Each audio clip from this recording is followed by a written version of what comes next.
Delight IAS में मैं kiwi Singh आप सभी का स्वागत करती हूं। आज के इस वीडियो में हम अपने एनसीईआरटी समरी कोर्स में क्लास 12th के पार्ट 3 के अध्याय 5 विभाजन को समझना के बारे में पढ़ेंगे। इसमें हम भारत और पाकिस्तान के विभाजन के बारे में पढ़ेंगे कि किस तरीके से भारत को स्वतंत्रता प्राप्त हुई और भारत 2 टुकड़ों में बटा था और ये विभाजन कितना कष्टकारी, कितना दुखदायक हुआ था हमारे लिए। ठीक है, इस समय हमारे देश की क्या स्थिति हुई थी, क्या धार्मिक स्थिति थी, किस तरीके की राजनीतिक स्थिति थी और क्या ऐसी दशाएं बनी थी जिसकी वजह से पाकिस्तान बना, या और उस समय की समाज की स्थिति, सबसे ज़्यादा प्रभाव जो सामान्य जनता पे पड़ा था, स्त्रियों पे जिस तरीके का प्रभाव था, उसके बारे में हम पढ़ेंगे। जैसा कि हम सभी को पता है कि जो वो विभाजन हुआ था भारत पाकिस्तान का 75 वर्ष के बाद भी, आज़ादी के 75 वर्ष के बाद भी हमें वो चीज़ें देखने को मिलती हैं। आज भी हमारे बीच में जो सीमा विवाद है या जिस तरीके की भी चीज़ें हैं, जो तनाव हमेशा बना रहता है, उसकी शुरुआत इसी विभाजन से हुई थी। तो ये जो चैप्टर है ये हमारे लिए यूपीएससी के लेवल से तो इम्पॉर्टेंट है ही और आईआर के लेवल से भी बहुत इम्पॉर्टेंट है। जब तक हम किसी भी चीज़ के इतिहास के बारे में नहीं पढ़ते हैं, उसके बारे में डेप्थ से नहीं जानेंगे, हम अभी के जो प्रेजेंट रिलेशंस है भारत पाकिस्तान के बीच के, उनको नहीं पता कर पाएंगे। ठीक है, तो हमें किसी भी चीज़ के बारे में जानने के लिए उसकी जड़ के बारे में जानना बहुत ज़रूरी है। इसलिए भारत पाकिस्तान के बारे में पढ़ना या भारत के विभाजन के बारे में पढ़ना इतिहास के दृष्टि से ज़रूरी ही है और आईआर के लिए भी हमारे लिए काफ़ी इम्पॉर्टेंट है। ठीक है, तो चलिए बढ़ते हैं हम अपने प्रश्न की तरफ। आज का प्रश्न है, मुस्लिम लीग ने प्रत्यक्ष कार्यवाही दिवस मनाने का ऐलान कब किया था? 16 अगस्त 1946, 15 अगस्त 1947, 20 अगस्त 1946 या 20 अगस्त 1947? इसका उत्तर मैं आपको वीडियो खत्म होने पर बताऊंगी। बढ़ते हैं अपने चैप्टर की तरफ और देखते हैं भारत के विभाजन और स्वतंत्रता की प्राप्ति के बारे में। भारत को स्वतंत्रता विभाजन के कीमत पे मिली थी, मतलब ऐसा कहा जा सकता है कि बहुत बड़ी कीमत भारत ने चुकाई है अपनी स्वतंत्रता प्राप्त करने के लिए। और इस दौरान जो दंगे हुए थे उसमें कम से कम 2 से 5 लाख तक के लोग मरे थे।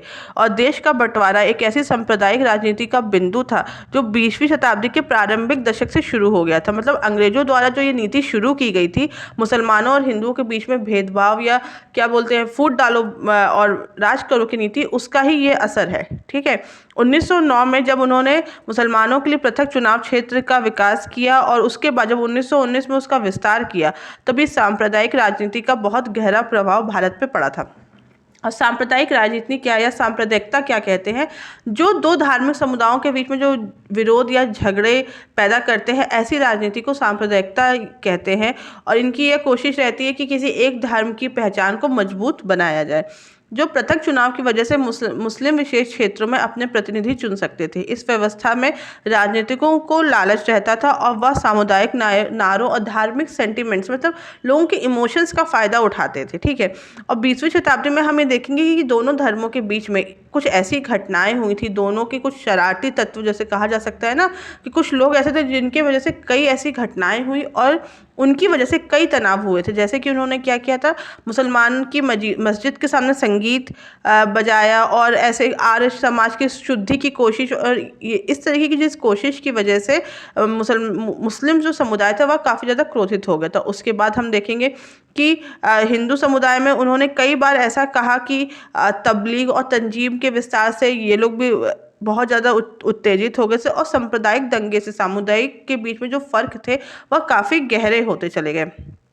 और इसके साथ साथ ये भी बंटवारा केवल सीधे सीधे बढ़ते सांप्रदायिक तनावों की वजह से ही नहीं, और बहुत सारी राजनीतिक स्थिति के बारे में भी हुआ था। ठीक है, फिर हम जानते हैं विभाजन किस लिए, मतलब विभाजन को जब हम समझेंगे तो हमें ये पता चलेगा कि डिवाइड एंड रूल की जो ब्रिटिश नीति थी उसने सांप्रदायिकता को बढ़ा प्रसार में बहुत महत्वपूर्ण भूमिका निभाई थी। मुस्लिमों के प्रति जो स्टार्टिंग में ब्रिटिशर्स का रवैया अनुकूल नहीं था। ठीक है, उन्हें ऐसा लगता था कि 1857 के लिए विद्रोह के लिए यह जिम्मेदार है, लेकिन जैसे जैसे उन्हें ऐसा लगने लगा कि अगर हिंदू मजबूत हुए तो उनके लिए थोड़ा खतरा हो जाएगा, तो उन्होंने अपनी नीति बदल दी और वो मुसलमानों का साथ लेने लगे और हिंदुओं के खिलाफ हो गए।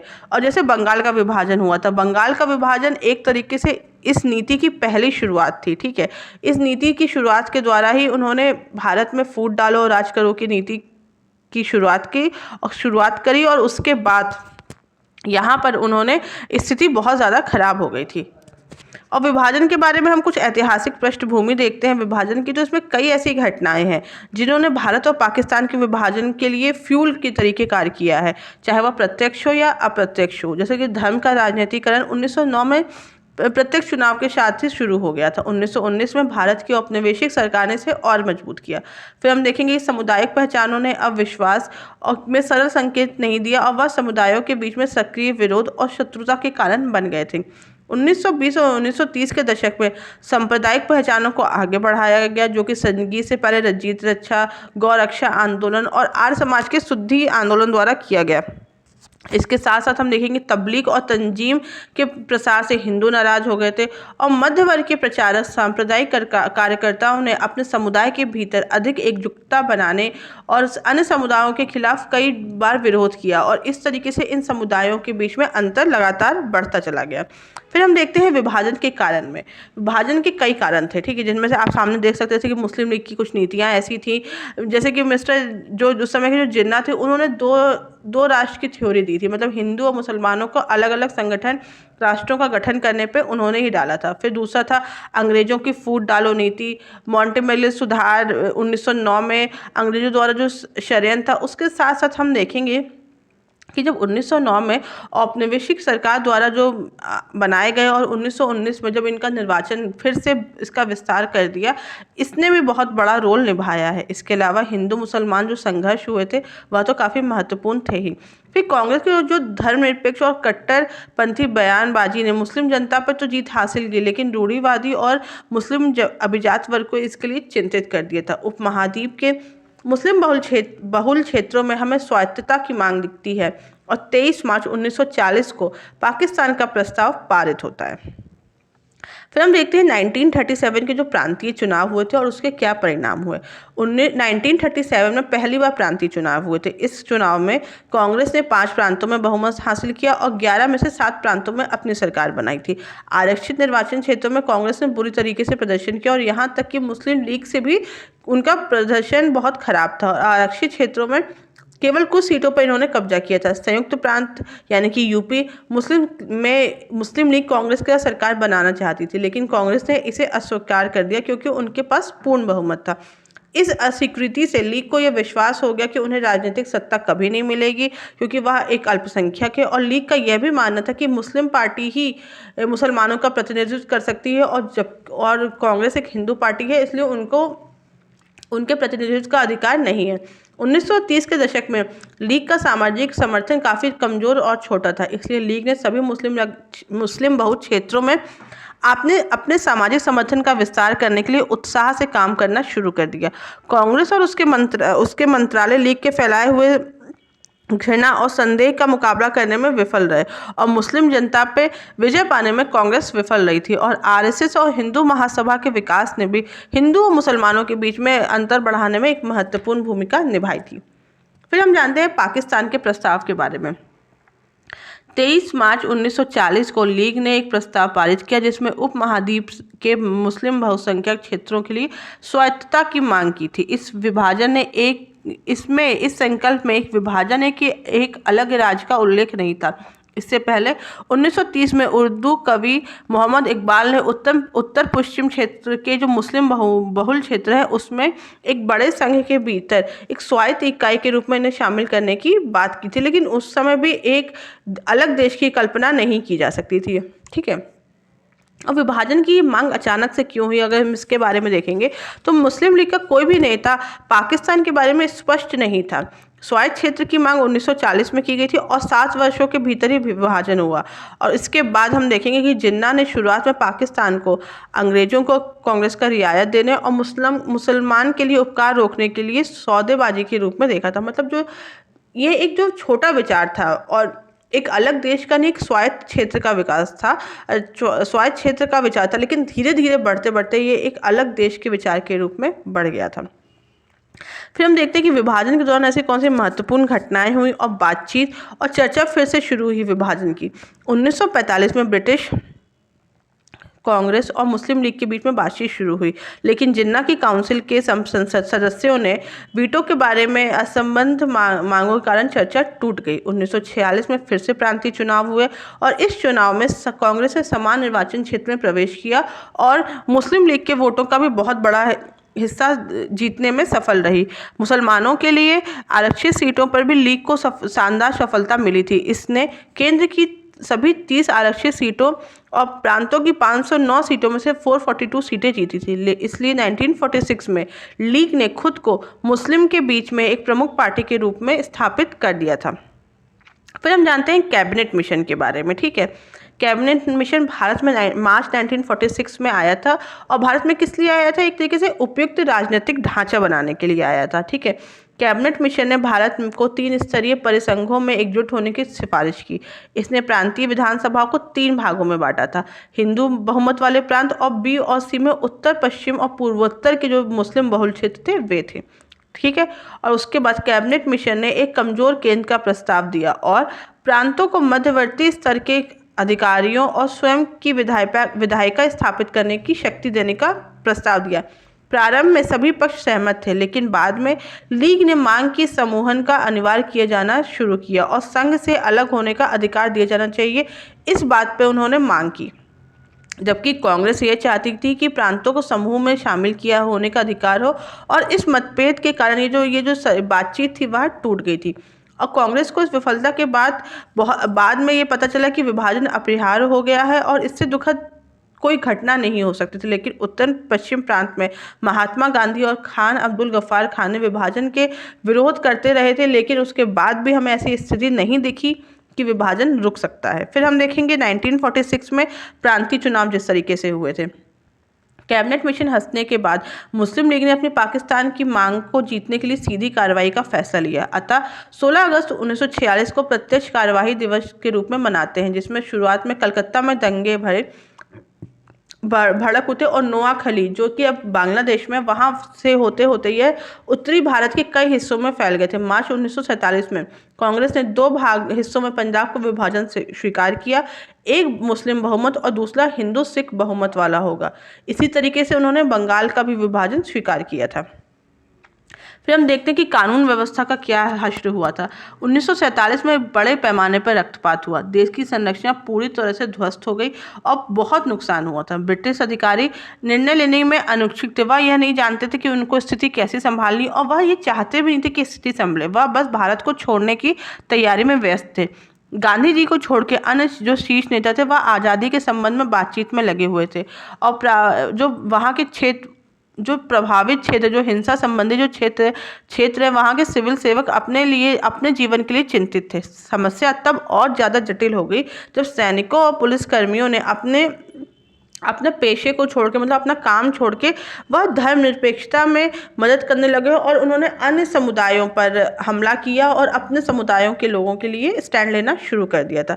फिर हम देखते हैं विभाजन के दौरान महात्मा गांधी जी की क्या भूमिका थी। गांधी जी ने शांति बहाल करने के लिए पूर्वी बंगाल के गांवों का दौरा किया। बिहार के गांवों ने तब कलकत्ता और दिल्ली में सांप्रदायिकता हत्या को रोकने के लिए अल्पसंख्यक समुदाय की सुरक्षा को आश्वस्त करने के लिए दंगे किए गए।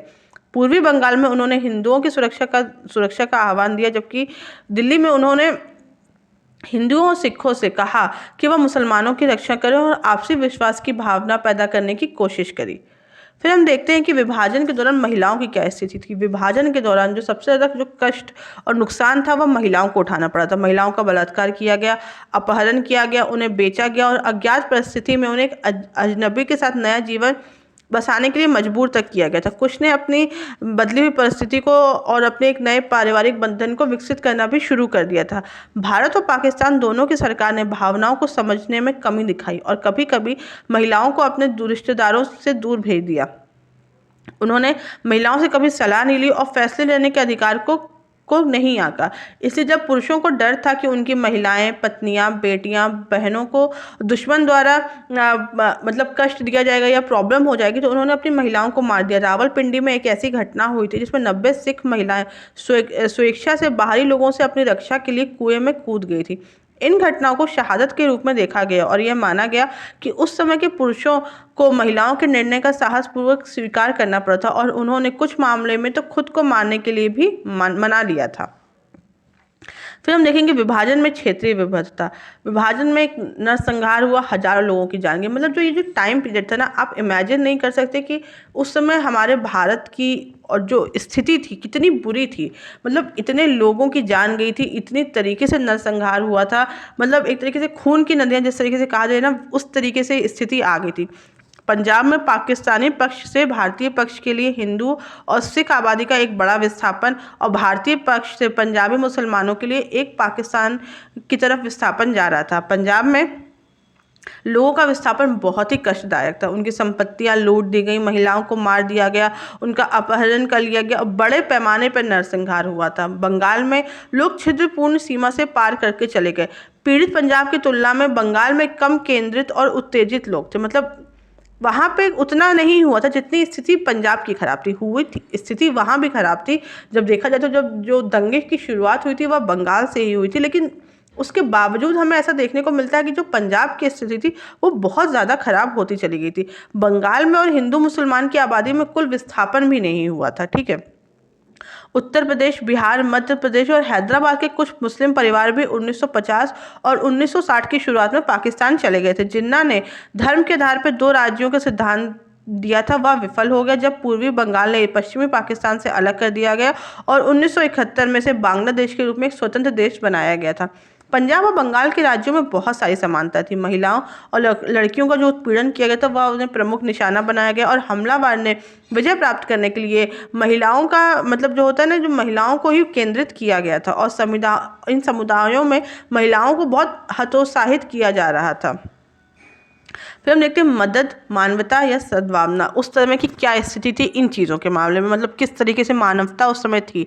विभाजन की हिंसा और पीड़ा के मलबे के नीचे मदद का इतिहास है, मानवता है। कई ऐसी कहानियां हैं जब लोगों ने विभाजन के पीड़ितों की मदद करने के लिए प्रयास भी किया है, देखभाल भी की है, साझा भी किया है और कई ऐसी कहानियां हैं जिसमें नए अवसरों के उद्घाटन पर और आघात पर कई विजय की कहानियां भी हैं। जैसे कि उदाहरण के लिए सिख डॉक्टर खुशवंत सिंह की कहानी है, बेहतरीन उदाहरणों में से एक है, जिन्होंने कई प्रवासियों की मदद की, चाहे वो हिंदू, मुसलमान, सिख किसी भी समुदाय से हैं। उन्होंने विभाजन के समय उन्हें आश्रय, भोजन और सुरक्षा भी दिया था।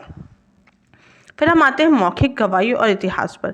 देखिए, जैसे मैंने हमेशा से आपसे कहा है कि इतिहास पढ़ने के लिए स्रोत बहुत ज़रूरी हैं। आप किसी भी तरीके की, अगर मुझे ये सब चीज़ें कैसे पता चली या हमें ये चीज़ें कैसे पता चलती हैं, कुछ ना कुछ ऐसा स्रोत होता है जो उस समय के लिए बहुत इंपॉर्टेंट होता है, चाहे वो मौखिक कथन हो, संस्मरण हो, डायरी हो, इतिहास हो। और हाँ, पहले कहाँ से लेके जो खत थे, उन्होंने विभाजन के समय की लोगों की पीड़ा को समझने में बहुत मदद की है। 1946 से 1950 के बीच में प्रभावित लोगों के जीवन में बहुत बदलाव आया था। वे मनोवैज्ञानिक, भावनात्मक और सामाजिक दर्द से ऊब चुके थे। मौखिक गवाही हमें अनुभव और स्मृति के बारे में जानने में विस्तार से मदद करती है। इसने इतिहासकारों को लोगों की पीड़ा के बारे में लिखने में सक्षम बना है। आधिकारिक रिकॉर्ड हमें नीतिगत मामलों और सरकार और इस समय किस तरीके के निर्णय लिए गए थे उसके बारे में बताती है। मौखिक इतिहास ने इतिहासकारों को गरीब और शक्तिहीन के अनुभव प्रदान किए हैं। यह प्रभावित व्यक्ति के जीवन को आसान बनाने में, लोगों की मदद करने में और सहानुभूति के बारे में जानकारी देता है। कुछ लोग इसमें संदेह भी करते हैं क्योंकि उनका मानना है कि इसमें संक्षिप्तता और कालक्रम का अभाव है। मतलब एक तरीके की टाइमिंग नहीं है, सही से चीज़ें नहीं दे पाई हैं। मौखिक इतिहास की विश्वसनीयता को अन्य स्रोतों से प्राप्त सबूतों द्वारा पुष्टि भी की जा सकती है। और यदि लोगों के अनुभव के बारे में जानना है तो हमें मौखिक इतिहास को सिर्फ मूर्त रूप में नहीं देखा जाना चाहिए। मौखिक इतिहास आसानी से उपलब्ध नहीं है। प्रभावित लोग अजनबियों के सामने अपनी पीड़ा साझा करना पसंद भी नहीं करते हैं। मौखिक इतिहासकार शिफ्ट होने के कठिन कार्य को, जो उस समय की जो चीज़ें थी उसके बारे में, देखिए कोई भी दुख होता है, वो इतना बड़ा किसी का घर परिवार, अपनी देश, इतनी बड़ी लोगों ने अपना कई चीज़ें अपनी खोई थी, तो उसके बारे में लोग डिस्कस नहीं करना चाहते, उसके बारे में अपना दुख नहीं लोग बयां करना चाहते हैं। इसलिए ये भी एक बहुत बड़ी बात है कि बहुत चीज़ें हमें पता नहीं चल पाती हैं, लोग अपनी इस तरीके की चीज़ें नहीं शेयर करते और इतिहासकारों के लिए एक बहुत कठिन कार्य हो जाता है अपनी बातें उनसे निकलवाना या उनके यादों से विभाजन के वास्तविक अनुभव के बारे में पता करवाना एक बहुत मुश्किल का कार्य हो जाता है। ठीक है, चलिए आते हैं आज के प्रश्न की तरफ। तो आज का प्रश्न था कि मुस्लिम लीग ने प्रत्यक्ष कार्यवाही दिवस बनाने का ऐलान कब किया था। तो इसका उत्तर है 16 अगस्त 1946। तो आज के चैप्टर में पूरे भारत का विभाजन किस तरीके से हुआ था, क्या स्थिति हुई थी, सारी चीज़ें हमने पढ़ ली हैं। ठीक है, और ये जो स्थिति है ये सिर्फ आपके जीएस के हिस्ट्री के पेपर में भी नहीं आएगी और आईआर के पेपर में भी काम देगी, जैसे मैंने आपको पहले भी बताया था। ठीक है, तो आज की वीडियो में बस इतना ही। अगर आपको इस वीडियो से रिलेटेड कोई भी डाउट हो तो आप मुझे कमेंट बॉक्स में बताएं और फ्री पीडीएफ के लिए हमारे टेलीग्राम ग्रुप को ज्वाइन करें। Thank you so much.